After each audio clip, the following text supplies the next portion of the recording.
तो दोस्तों, आज की कहानी है कर्म का फल। मेरे पड़ोस में बूढ़े अंकल और आंटी रहते हैं। उनके घर अक्सर मैंने एक आंटी को आते देखा है।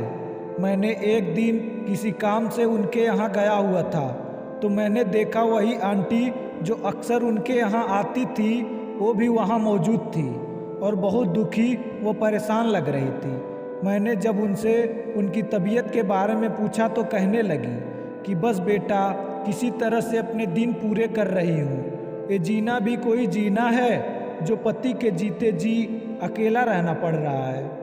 और ऐसा कहकर वो फूट फूट कर रोने लगी। मैंने उनको चुप कराने की बहुत कोशिश की, लेकिन उनसे आंसू थे कि रुकने का नाम ही नहीं ले रहे थे। बहुत देर बाद जाकर जब उनका रोना बंद हुआ तो मैंने उनसे पूछा, आंटी, अगर आप सही समझे तो मुझसे अपना दुख साझा कर सकती हैं। बहुत सोचने के बाद उन्होंने अपनी चुप्पी तोड़ी और कहने लगी कि बेटा, क्या बताऊं, मेरी किस्मत में ही दोष है, किसी का कोई कसूर नहीं। जो भाग्य में लिखा है वह तो भोगना ही पड़ेगा। मैंने कहा कि आंटी, आप ऐसे क्यों कह रही हैं? तो वह कहने लगी कि यह किस्मत ही तो है जो मेरे पति के होते हुए मैं अकेली रह रही हूँ। शायद मुझ में ही कोई कमी होगी, वरना मेरे साथ ऐसा क्यों होता। तो मैंने पूछा, आंटी, आप क्या कह रही हैं? मुझे कुछ समझ में नहीं आ रहा है। फिर कुछ देर सोचने के बाद वह बताने लगी कि मेरा भरा हुआ परिवार है, 2 बेटी और 1 बेटा है।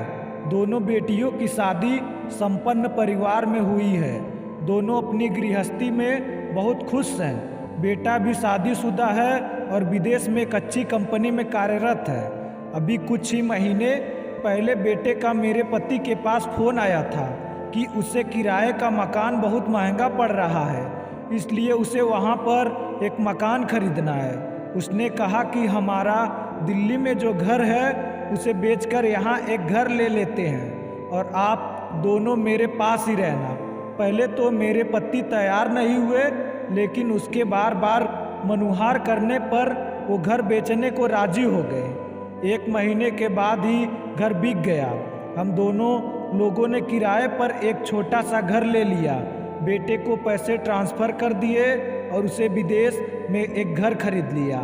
कुछ महीने बाद मेरे पति की बेटे से बात हुई तो बेटे ने कहा कि पापा, अभी आप मेरे पास आ जाओ, मम्मी को बाद में बुला लेंगे, क्योंकि मेरे पास अभी दोनों की टिकट के पैसे नहीं हैं। मेरे पति ने कहा कि ऐसा करो, अपनी माँ को पहले बुला लो, मैं बाद में आ जाऊँगा।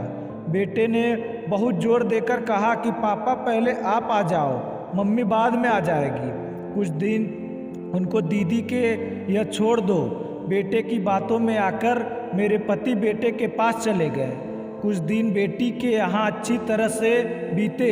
एक दिन बेटी और दामाद के झगड़े में दामाद ने कह दिया कि तुम्हारी मम्मी यहाँ कब तक रहेगी? वह तो कुछ ही दिन रहने आई थी, लेकिन अब तो 2 महीने हो गए हैं। तुम अपने भाई से बात करो कि अपनी मम्मी को लेकर जाए।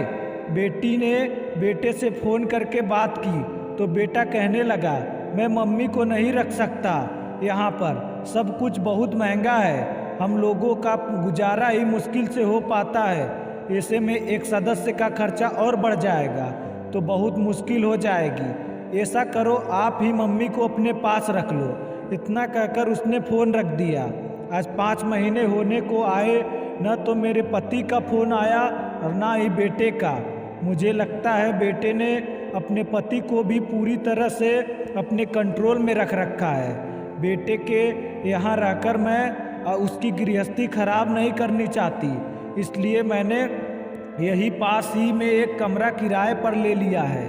एक घर में आया हूँ का काम करती हूँ, उसी से जैसे तैसे गुजर बसर हो रही है। इन बहन जी से अच्छी बातचीत है, इसलिए जब मन उदास होता है तो उनके पास आकर अपना मन हल्का कर लेती हूँ। मैंने आंटी से पूछा कि आपके बेटे ने फिर आपके पति को अपने पास क्यों रखा है, जबकि आप दोनों यहाँ रह सकते थे? आंटी कहने लगी कि जिस मकान को बेचकर मेरे पति ने बेटे को पैसे दिए थे वो मेरे नाम था, वह तो उसको मिल गया, तो अब माँ की क्या ज़रूरत है। पिता को इसलिए रखा है क्योंकि उनके पास उनके नाम उन्होंने कुछ एमडी करा रखी है और वह जल्दी ही मैच्योर होने वाली है। जब उसको एफडी का पैसा मिल जाएगा तो हो सकता है उनको भी छोड़ जाए।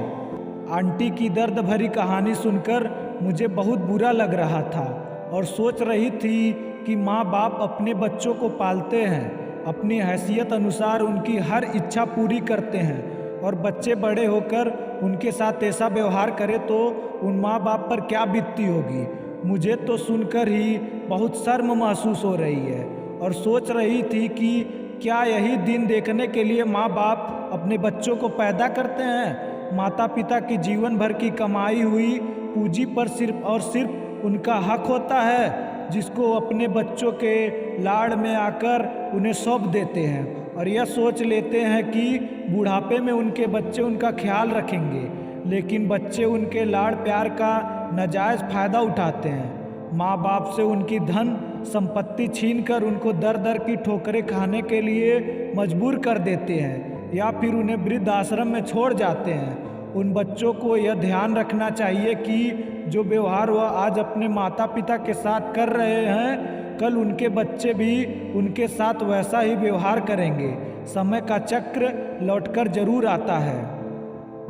तो दोस्तों, आपका इस वीडियो पर क्या राय है, कमेंट बॉक्स में कमेंट करके ज़रूर बताएं।